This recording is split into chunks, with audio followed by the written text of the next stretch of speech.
Hi, this is Timika Chambers, integrated nutrition health coach and lifestyle coach, here today with another episode of Create a Generational Love Cycle.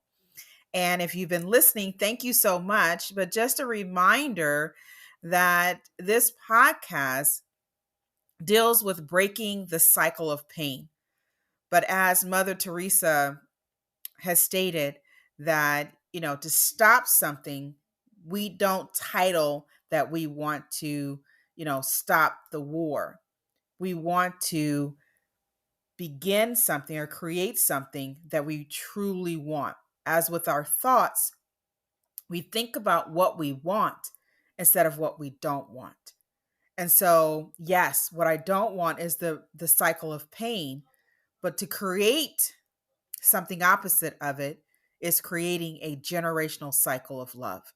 And the way that we do that is by dismantling the thoughts that created pain in the first place. And we're talking about thoughts regarding dominion of others, prejudice, racism, where as parents, we don't live our dreams and we put it on our children to carry out our unsuccessful hopes and dreams, where we may have thoughts about health conditions and fatalistically thinking that just because someone has something or did something, I'm going to have it. That each and every person has the right to create the lifestyle that they want. And the way we do that is by the thoughts, our mind, which helps to navigate the paths that we go down.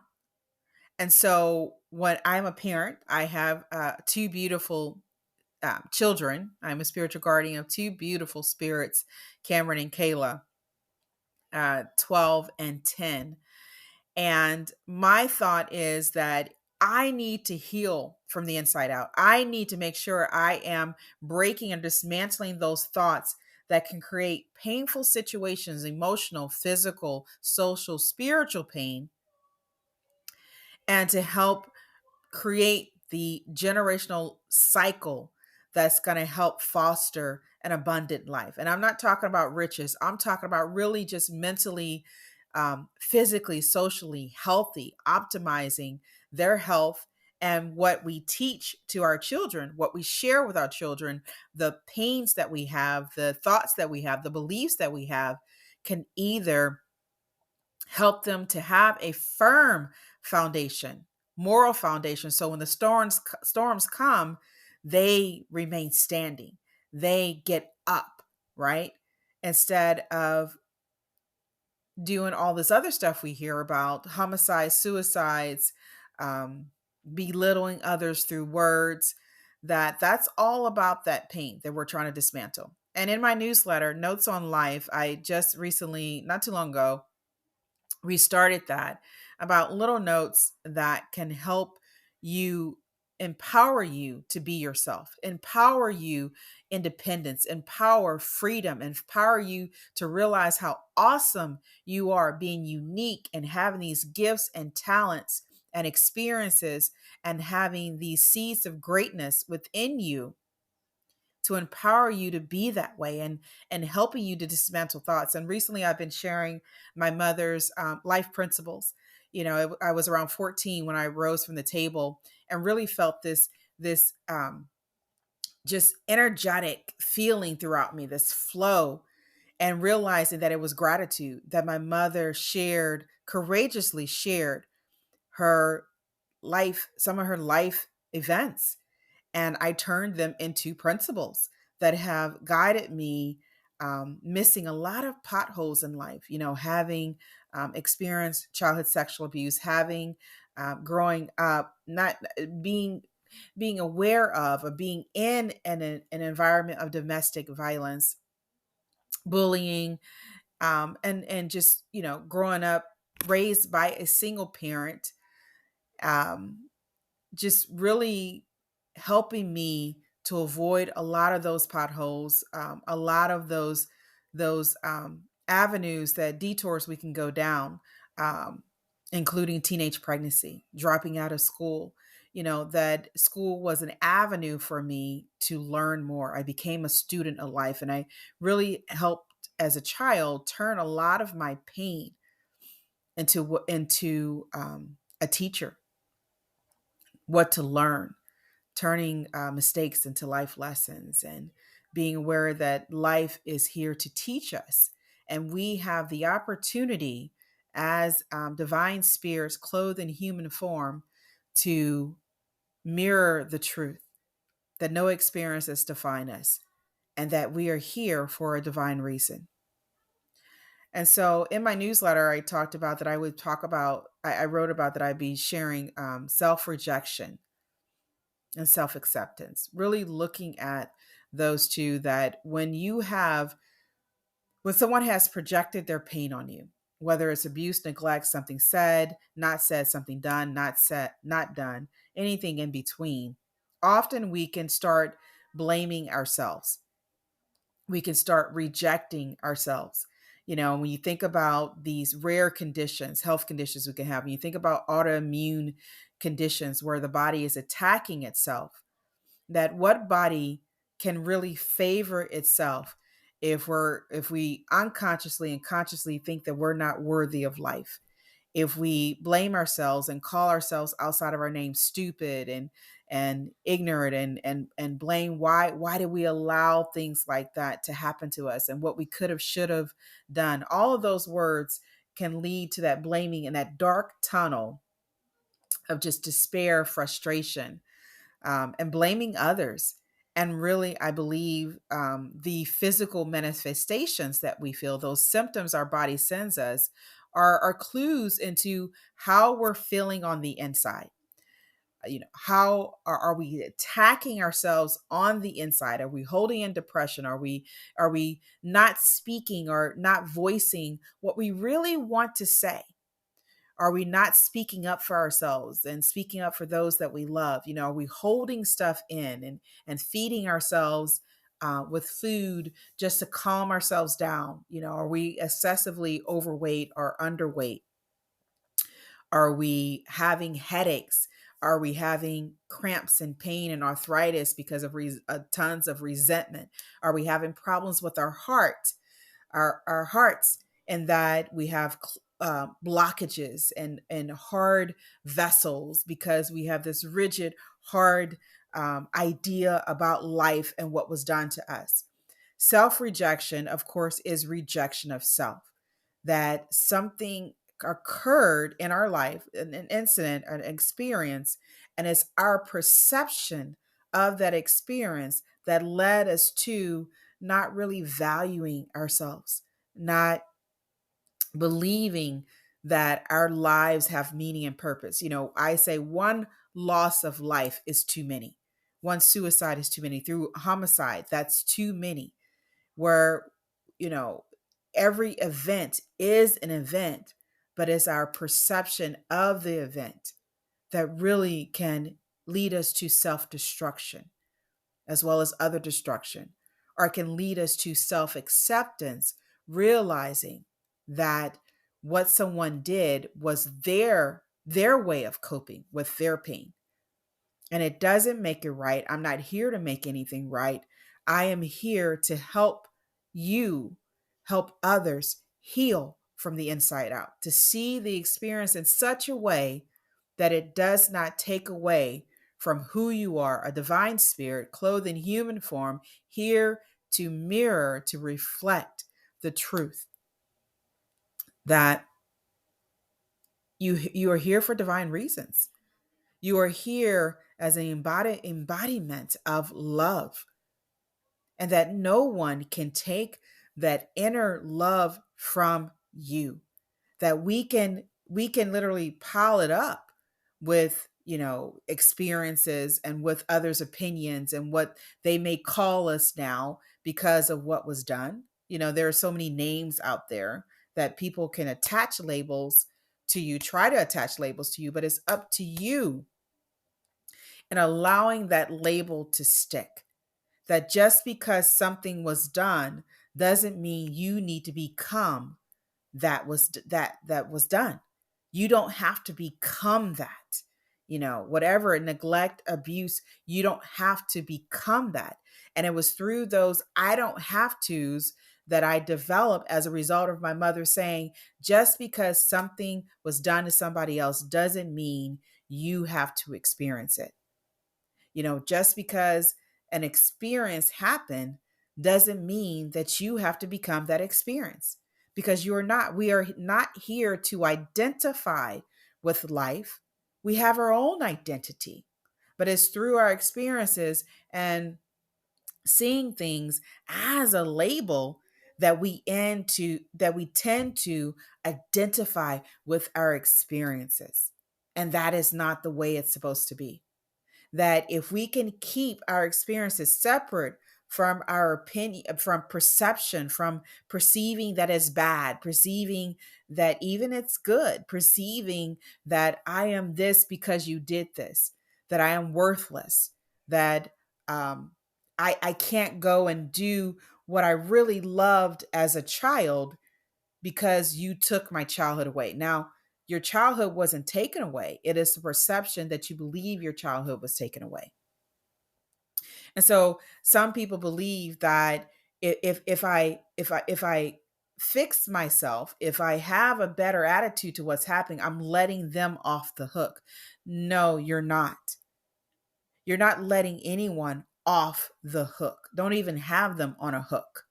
The thing is that you have a specific reason, specific purpose of being here, because this is about you and not about them. They have their own issues and healing that they need to do.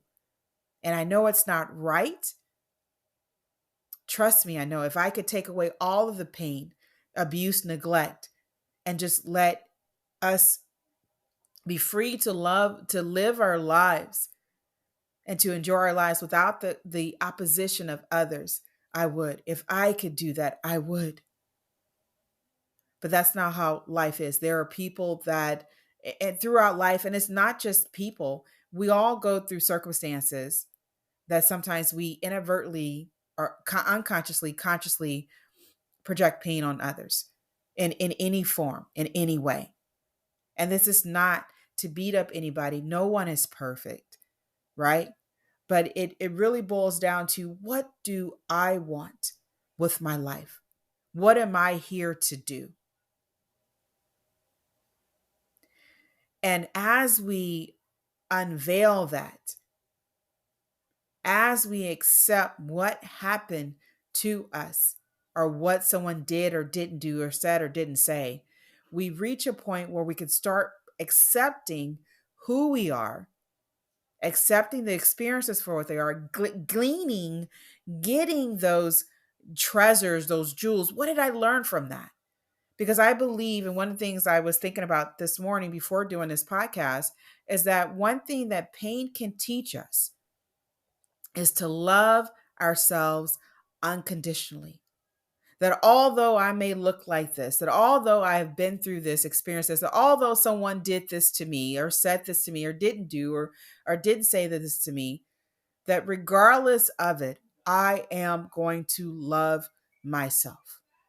And love is the to me, it is the best medicine that we can ever give ourselves, that have better consequences, because everything has consequences, right? Pills, you take one pill for one condition, high blood pressure, and then you end up having problems with your potassium being off, which can cause your heart to be off and arrhythmias. But love is that one that it can really positively impact everything that we do in our lives.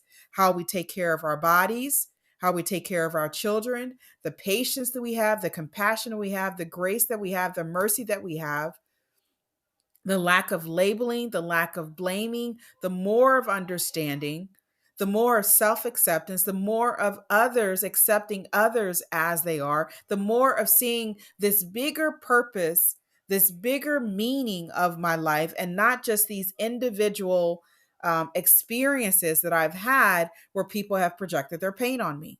We are much greater than our experiences. But somehow we narrow focus on that because, I'm not here to belittle or to demean anything or any experience that you've been through, because I cannot do that. But what I can encourage you to do is to realize that your life is bigger than that. It is greater than that. You are more powerful than that. As the Course of Miracles, we shy away because we don't feel like we're worthy of this power. We don't feel like we deserve this power because of something else that was done or said, or wasn't done or wasn't said, right? Everybody has their free will. Everybody chooses how they want to cope with life, including yourself. And so instead of self-rejection, I'm encouraging self-acceptance, because it's through self-acceptance that we remember who we are. It's through self-acceptance that we create this legacy worth fighting for, that we create a generational cycle of love, that we break the cycle of pain, those patterns of thoughts that can leave us stuck, that can lead us down the dark valleys and hills and get us lost and not return us to home, to our true selves. It is through self-acceptance that we heal from the inside out, because we realize we don't need to carry these experiences with us. We are the master of our emotions and our feelings. It's through self acceptance that we fulfill our divine purpose, that everything that we are going through, everything that we have experienced, has its role, its part in helping us to reach that self actualization that Abraham Maslow talked about. That everything in our lives has meaning, has a divine purpose. And even through the chaos, there is an organized plan. And if we can rise our consciousness to think more about our lives, to think more greater than, to see further than our experiences, what difference will we make? What difference in doing the work that we're here and not projecting it on our children and encouraging them to be something that they don't want to be? What difference would it make, instead of looking at people at the color of their skin and what culture they're from and what background, as ancestral lineage that they have, that we see them as united with us all, that we see every life has purpose? What difference would it make in the bullying, the homicide, the suicide, the teenage pregnancy, when we begin to love ourselves more and greater, and we spread this love to others that we see?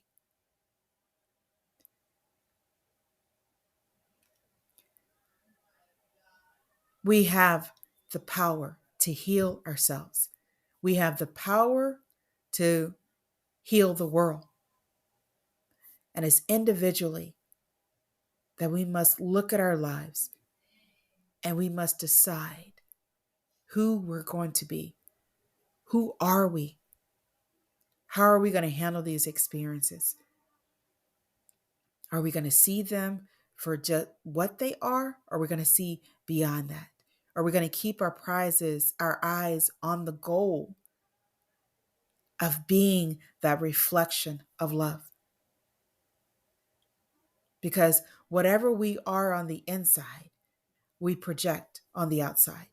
And as we think about our legacy, our children see us, they hear us, they see what's going on, they see the nonverbal behavior, and we can help them through self acceptance, through self love, to remember who they are and to continue that lineage, that no experiences define you. Your life is greater than that. And you have the right and you deserve to be free, to be happy, to experience love, to express love, to embody love, to be exactly what you are. This is Timika Chambers with Create a Generational Love Cycle. We have the power to dismantle these thoughts. We have the power to create the legacy that we want, not just a financial legacy, but one of moral character, one of true reflection, one of power, one of grace, one of mercy, one of self acceptance. I'll leave a link to my Notes on Life for Empowering You to Be You, the newsletter, weekly newsletter, reminding you of the powerful spirit that you are. All right, you guys, thank you so much for listening. As always, make this lifetime great because you still can.